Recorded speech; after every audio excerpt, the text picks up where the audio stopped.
Lalu sampailah mereka di seberang danau, di daerah orang Gerasa.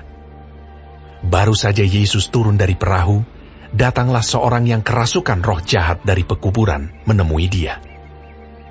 Orang itu diam di sana, dan tidak ada seorang pun lagi yang sanggup mengikatnya, sekalipun dengan rantai, karena sudah sering ia dibelenggu dan dirantai, tetapi rantainya diputuskannya, dan belenggunya dimusnahkannya, sehingga tidak ada seorang pun yang cukup kuat untuk menjinakkannya. Siang malam ia berkeliaran di pekuburan dan di bukit-bukit sambil berteriak-teriak dan memukuli dirinya dengan batu. Ketika ia melihat Yesus dari jauh, berlarilah ia mendapatkannya lalu menyembahnya, dan dengan keras ia berteriak, "Apa urusanmu dengan aku, hai Yesus, Anak Allah yang Maha Tinggi? Demi Allah, jangan siksa aku!" Karena sebelumnya Yesus mengatakan kepadanya, "Hai engkau roh jahat, keluar dari orang ini." Kemudian ia bertanya kepada orang itu, "Siapa namamu?" Jawabnya, "Namaku Legion, karena kami banyak." Ia memohon dengan sangat supaya Yesus jangan mengusir roh-roh itu keluar dari daerah itu.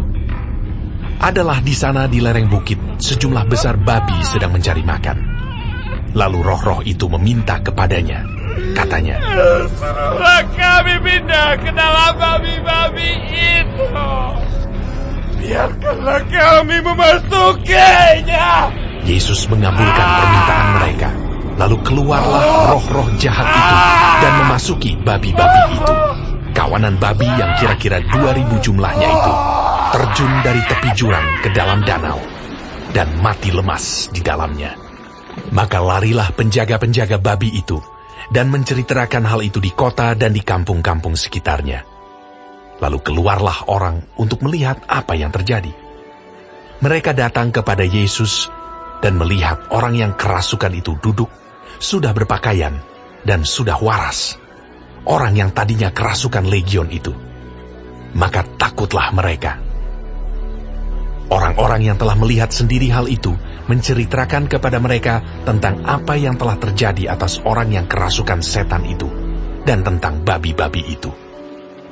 Lalu mereka mendesak Yesus supaya ia meninggalkan daerah mereka.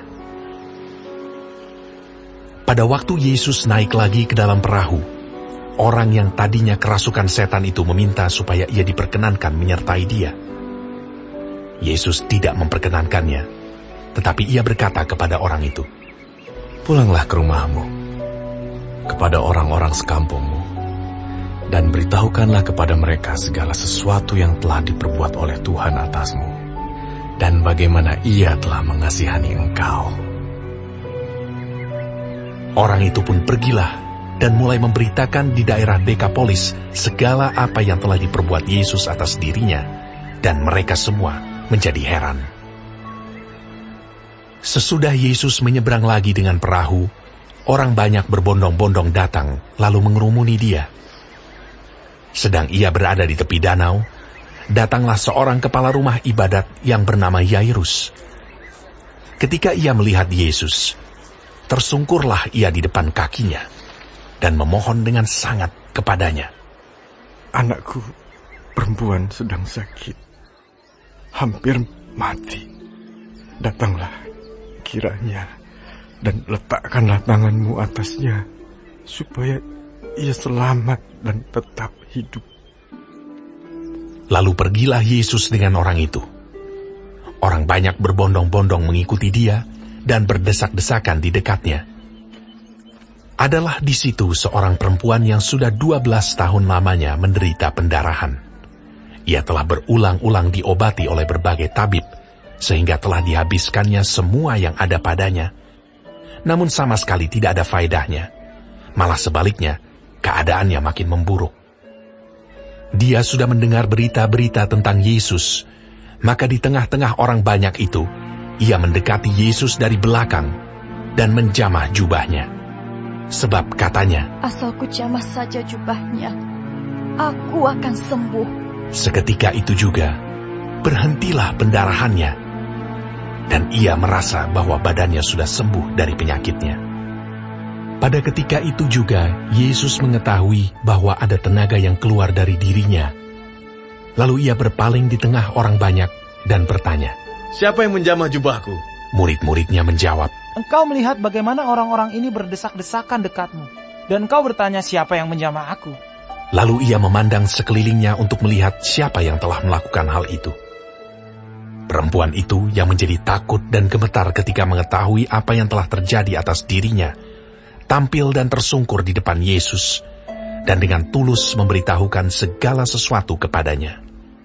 Maka katanya kepada perempuan itu, Hai anakku, imanmu telah menyelamatkan engkau. Pergilah dengan selamat, dan sembuhlah dari penyakitmu. Ketika Yesus masih berbicara, datanglah orang dari keluarga kepala rumah ibadat itu, dan berkata, Anakmu sudah mati. Apa perlunya lagi engkau menyusah-nyusahkan guru? Tetapi Yesus tidak menghiraukan perkataan mereka, dan berkata kepada kepala rumah ibadat, Jangan takut, percaya saja. Lalu Yesus tidak memperbolehkan seorang pun ikut serta, kecuali Petrus, Yakobus, dan Yohanes, saudara Yakobus. Mereka tiba di rumah kepala rumah ibadat, dan di sana dilihatnya orang-orang ribut, menangis, dan meratap dengan suara nyaring. Sesudah ia masuk, ia berkata kepada orang-orang itu, Mengapa kamu ribut dan menangis? Anak ini tidak mati, tetapi tidur. Tetapi mereka menertawakan dia. Maka diusirnya semua orang itu. Lalu dibawanya ayah dan ibu anak itu, dan mereka yang bersama-sama dengan dia, masuk ke kamar anak itu. Lalu dipegangnya tangan anak itu.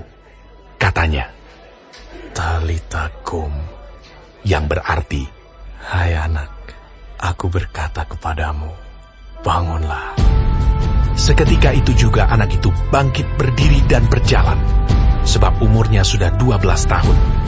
Semua orang yang hadir sangat takjub. Dengan sangat ia berpesan kepada mereka, supaya jangan seorang pun mengetahui hal itu. Lalu ia menyuruh mereka memberi anak itu makan.